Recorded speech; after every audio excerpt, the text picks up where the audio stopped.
참 예수님. 여러분들 많은 신부님들 강론을 이렇게 쭉 들으시면서 살아오셨을 텐데 기억에 남는 강론 있으세요? 기억에 남는 하나도 안 나죠? 근데 이 신부님 강론은 참 좋아 라고 하는 신부님은 있으신가요? 그 신부님이 좋아 라고 했을 때 그 내용은 기억이 안 나도 어떤 그 잔상은 남아 있는 거잖아요. 이미지가. 뭐가 좋으셨어요? 그 신부님의 강론 중에 뭔가가 좋았겠죠. 강론을 하면서 드는 생각이 뭐냐면 최고의 강론은 무엇일까 생각을 해볼 때 어떤 이 수사적으로 본다면 굉장히 유쾌하고 재미있는데 그 안에 어떤 주제가 있고 감동이 있는 강론, 그게 제일 좋은 것 같아요. 그래서 사람들이 그냥 웃고 떠들면서 즐기는데 강론이 끝날 때쯤에는 다들 그냥 고개만 끄덕끄덕 하면서 그렇지 하면서 스스로가 그 내용을 정리하는, 자연스럽게 정리하게 되는. 근데 그런 강론뿐만 아니라 대체적으로 가장 임팩트 있고 좀 쉽게 몰입할 수 있는 강론이 어떤 강론인가 생각을 해보니 나 자신의 경험을 이야기하는 강론, 그 경험이라 함은 하느님에 대한 체험, 이런 나눔이 가장 좋은 강론이 아닌가 하는 생각이 듭니다. 그래서 이 경험이 참으로 무서운데, 경험을 했다는 것은 내가 어떤 어려움 속에 놓여져 있다가 그 당시에 하느님의 무언가를 느껴서 다시금 어떤 깨달음이 있는, 체험이 있는 상태가 되었다. 그리고 그때 느꼈던 그 상황, 어려운 상황과 그걸 이겨내게 해주신 하느님의 이끄심과 그것을 표현하는 것이 경험을 나눈다라고 하는 것인데, 여러분들도 그런 경험들이 분명히 있으실 거예요.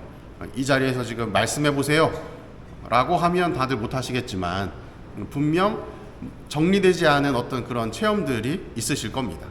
그래서 그 힘으로 신앙생활을 쭉 이어나가실 텐데, 참 한번 그런 생각 안 해보셨나요?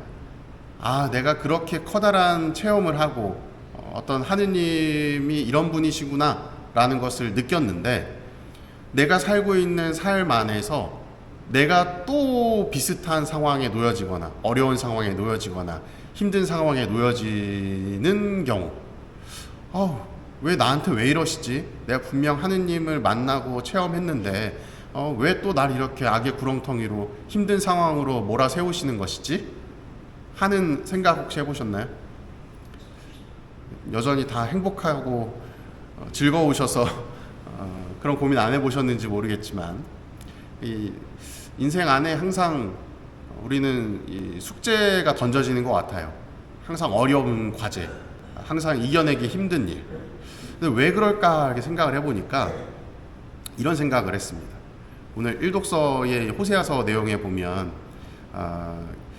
결국은 이 북이스라엘 사람들이 이 자신들의 그 우상 숭배를 내려놓고 하느님께로 믿음을 두겠다라고 하는 그 고백을 쭉 하거든요.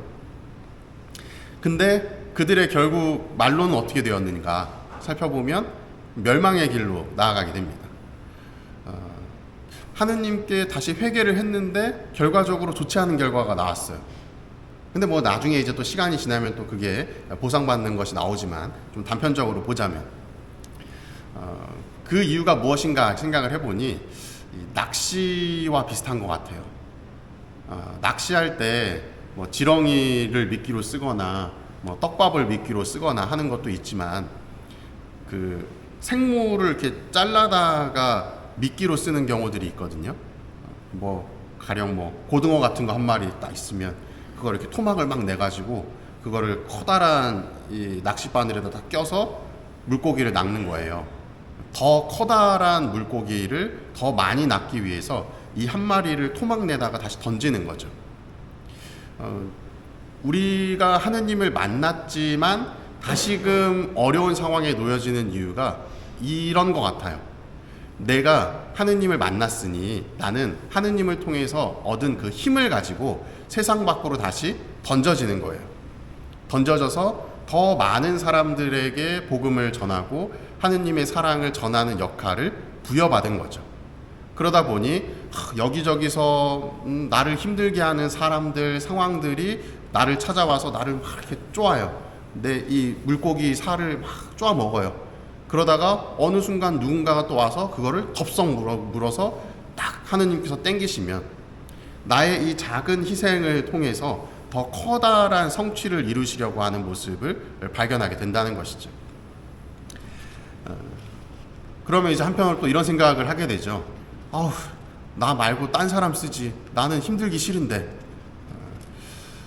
하지만 신앙이라고 하는 것이 우리가 원하는 대로 원하는 것을 얻는 것이 신앙이 아니라는 걸 항상 기억하셔야 됩니다. 우리가 신앙생활을 하는 목적은 나의 삶이 편안하고 안락한 그런 상황을 마련해 주시고자 기도하고 또 하느님께 매달리는 것이 아니에요. 하느님께서 당신의 구원 사업을 하시는 중에 잠시 나에게 안락함이 주어질 수 있겠죠. 어떤 세상적인 안락함.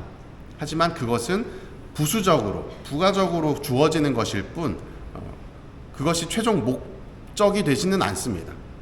그 잠시 머물러 있는 순간에 하느님께서 나를 이렇게 사랑하시는구나 라는 것을 느낀 이후에 다시 나는 던져지는 존재예요.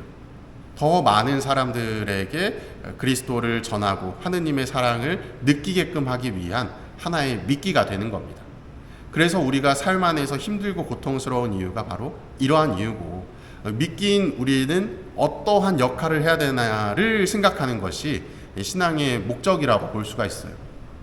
세상 밖으로 내던져진 우리는 남들에게 안 잡아먹히려고 남들보다 더 위에 올라가려고 아웅다웅 발버둥 치는 모습을 보이는 게 아니라는 것이죠. 오늘 복음의 내용에 보면 예수님께서도 이렇게 말씀을 하시죠. 사도들을 파견하면서 이리때 가운데로 보내는 것처럼 너희를 보낸다 라고 이야기를 해요. 세상 밖으로 던져진 신앙인들은 고통받을 수밖에 없고 힘듦이 있을 수밖에 없다는 겁니다. 그걸 예수님께서도 이미 알고 계신다는 거예요. 그럴 때 어떻게 해야 되냐? 뱀처럼 슬기롭고 비둘기처럼 순박하게 되어라. 슬기롭고 순박한 모습을 지녀야 된다고 이야기를 하셔요. 이것이 슬기롭게 남들 위로 올라가야 된다 이러한 의미가 아니라 하느님의 지혜를 그대로, 하느님의 사랑을 그대로 유지할 수 있도록 노력하라는 거예요. 그 순박함과 순수함을 유지하라는 겁니다. 그리고 모진 표현상 박해가 온다 하더라도 그것을 견딜 수 있는, 그리고 견디는 그 과정 속에 나 혼자 감내하고 꿍 힘들어하고 이런 것이 아니라 그 고통을 하느님께 내어 맡길 수 있는 모습을 지녀야 된다는 거예요. 그 모습이 이제 오늘 복음의 뒤편에 나오면 이런 표현들로 나옵니다. 어떻게 말할까, 무엇을 말할까 걱정하지 마라. 하느님께서 다 해주신다. 그리고 뒤에도 보면 형제가 형제를 넘겨 죽게 하고 아버지가 자식을 그렇게 하며 자식들도 부모를 거슬러 일어나 죽게 할 것이다. 말도 안 되는 그런 혼란스러운 상황이 오더라도 너희들이 억지로 뭔가를 하려고 하지 마라. 네가 하려고 하지 말고 어떤 분에게 내어 맡겨라. 하느님에게 내어 맡기라는 이야기를 하고 있는 거예요. 우리의 신앙생활은 그래서 궁극적인 목적은 나의 편안함을 쟁취하기 위한 신앙생활이 아니라, 여기서의 쟁취라 함은 세상 밖에서 안락함과 윤택함을 얻는, 그를 통해 뭔가를 많이 얻고 쌓고 이러한 모습을 보이는 것이 아니라는 이야기입니다. 하느님의 목적에 맞게끔 내가 쓰임이 있는 것, 절로 가라 하면 던져지고, 뜯겨라 뜯기고, 그를 통해서 더 많은 사람들에게 하느님의 존재를 알리는 역할을 하는 것이 바로 우리의 삶이라는 것이죠.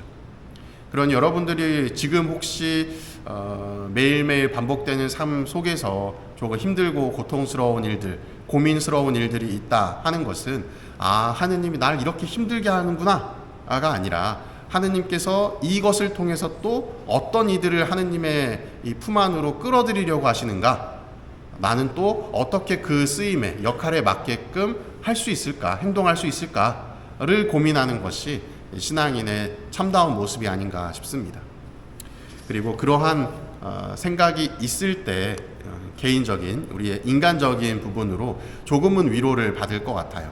내가 힘들다, 그냥 날 왜 이렇게 힘들게 하지? 하는 원망 어린 마음이 아니라 내가 이 힘들게 느껴지는 고통은 결국 하느님께서 무언가를 하시기 위한 과정 속에 내가 겪고 있는 어려움이구나.